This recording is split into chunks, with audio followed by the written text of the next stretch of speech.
William Shakespeare is a well-known and loved theatrical artist.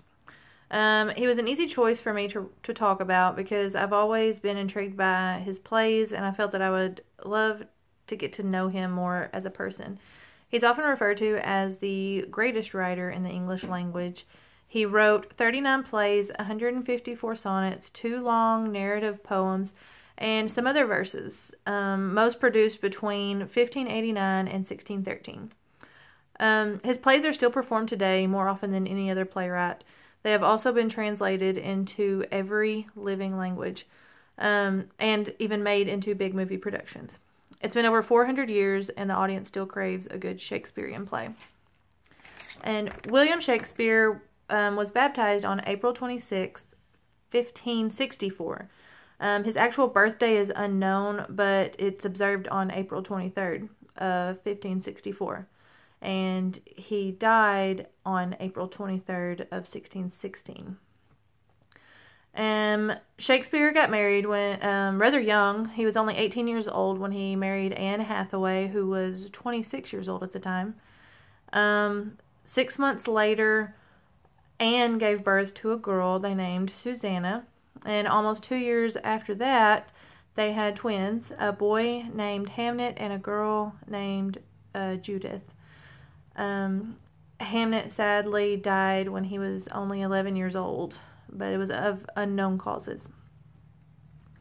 But after the birth of the twins in 1583, there's no historical record of Shakespeare. He just kind of falls off of the earth until 1592, where he is introduced to the records as a part of the London Theatre. And so the time period between 1585 and 1592 is known as Shakespeare's lost years. And there's many rumors and speculations by biographers on how he spent his time during those lost years, but there's no real proof. It's all just hearsay. One rumor is that he got caught stealing deer.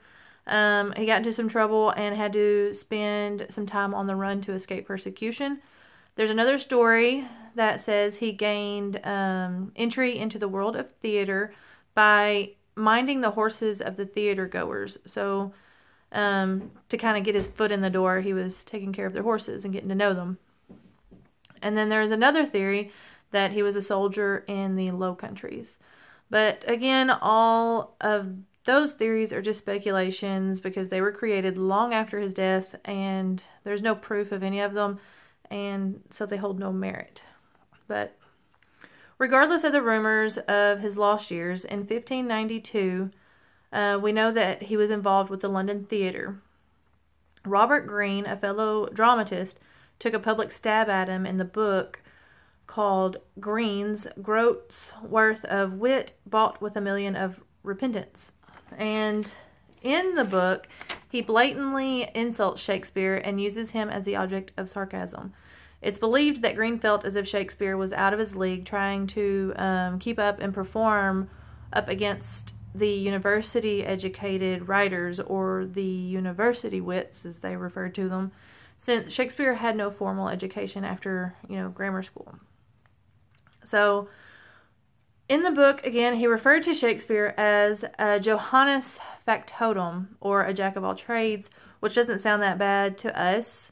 But in Shakespeare's day, this referred to a second-rate tinkerer and someone who tinkered with other people's works. So, this was definitely meant by Greene as an insult to Shakespeare. And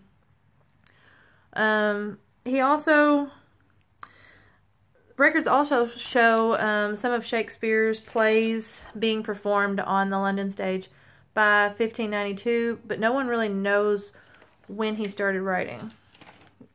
He just kind of shows up and his plays are being performed. And although he was a very important member of the Lord Chamberlain's Company and the Globe Theatre, Shakespeare was never revered while he was alive. He did receive much praise from many authors, and he made a good living working with the Lord Chamberlain Company, who later became the King's men. But he just never, the critics just did not like him. Throughout the 17th century, Shakespeare was he was condemned and he was disliked by the critics. They did not like the way that he mixed the comedy and the tragedy like he did in Romeo and Juliet. It had never been done before, and they didn't like it. So it wasn't until the 18th century that critics began to change their thoughts a little bit about Shakespeare, and they began to see him as he truly was, which was a natural genius. And by the 1800s, his reputation had grown, and he was known as the national poet. But of course, he died, in 1616. He never saw that or got to live any of his fame. But his fame and popularity grew, and now everyone knows William Shakespeare, and he is loved and seen by many as the greatest writer that ever lived.